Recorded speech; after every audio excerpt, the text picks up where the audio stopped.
Yes. Welcome. Cafe de Volte. নামটা শুনে আপনাদের প্রথমে একজন দক্ষ বাঙালি খ্রিস্টান শেফ ম্যাক্স ডি রোজারিও, যিনি পরিচালনা করেন ক্যাফে দ্য ভলতে নামের এক প্রতিষ্ঠান। রাজনীতিবিদ, ব্যবসায়ী, সাংবাদিক আর একজন কবিকে আমন্ত্রণ জানান সেখানে। এরপর বন্দি করে তাদের মুখ থেকে জনগণকে শোনান মুখোশের আড়ালের অজানা নানা গল্প। কথার মাঝেই উঠে আসে সমসাময়িক নানা নাটকীয়তা। কে চাও? কে চাও তুমি? কে চাও? শুধু আর কিছু করুন, আপনার মূল্যবান সময় তো যাচ্ছে। ও মরতে নাকি? হ্যাঁ, আমার সাথে ফাজলামো করিস? আমার লোক দিয়ে এক্ষুনি তোর এই ক্যাফে আগুনে পুড়িয়ে ছাই করে দেব। হ্যাঁ, শুক্রবার রাজধানীর শিল্পকলা একাডেমির স্টুডিও থিয়েটার হলে এমন দৃশ্য উঠে আসে ক্যাফে দ্য ভলতে নাটকে। ডায়ানা ম্যারিলিনের রচনা ও নির্দেশনায় যেখানে অভিনয় করেন একদল মেধাবী তরুণ অভিনয়শিল্পী।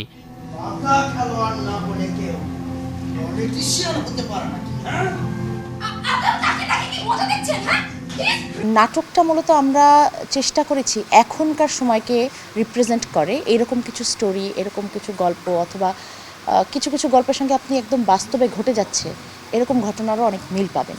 তো এই স্টোরিগুলোকে পিক করে আমরা একসময় চিন্তা করলাম যে গল্প যেহেতু একটা আছে, আমাদের কিছু কানেক্টিং স্টোরিজ দরকার। তো স্টোরিজগুলো যখন আমরা পেয়ে গেলাম, সেখান থেকে আমাদের জার্নিটা শুরু। ক্যাফে দ্য ভলতে, ভলতে শব্দের অর্থ হচ্ছে রিটার্ন, মানে ফিরে আসা বা আবার রিটার্ন করা।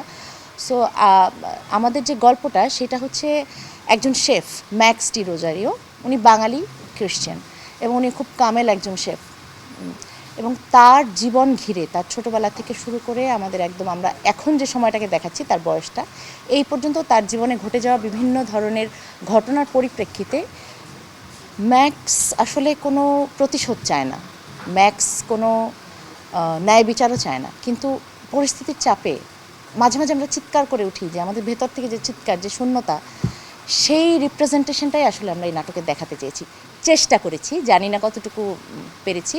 একটা কমিউনিটিকে রিপ্রেজেন্ট করা হচ্ছে, কারণ এটা একটা, আমি বলবো যে কি, এটা একটা মাইনরিটিটাকে বোঝানোর জন্য। চরিত্রায়নে তো অনেক ডেপথ থাকে, অনেক রূপক ব্যাপার থাকে। আমি বলবো যে এটা একটা রূপক চরিত্রায়ন।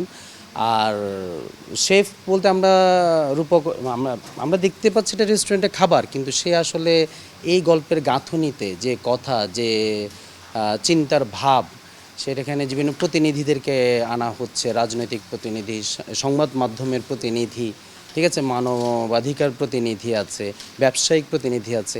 এদের সবাইকে নিয়ে আমি পুরো বিশ্বটাকে যদি বলি যে কি আমরা একটা রন্ধন প্রক্রিয়া, সে রন্ধন প্রক্রিয়া বিভিন্ন উপাদানগুলোকে নিয়ে একটা রান্নার মেনু তৈরি করা হচ্ছে, আমি বলবো গল্পের খাতিরে।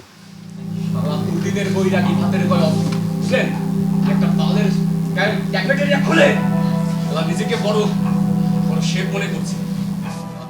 নাট্যদল হান্ট থিয়েটার নিজেদের প্রথম প্রযোজনা ক্যাফে দ্য ভলতে নিয়ে মঞ্চে আসে গত বছরের নভেম্বরে। এরই ধারাবাহিকতায় আবারও মঞ্চে ফিরেছে নাটকটি। তাই এখানে চিৎকার চেঁচামেচি করে কোনো ফায়দা নেই। হ্যাঁ,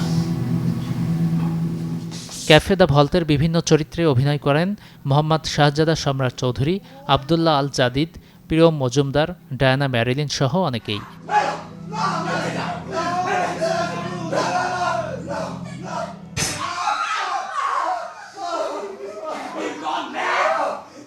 গাজী আনিস, চ্যানেল 24, ঢাকা।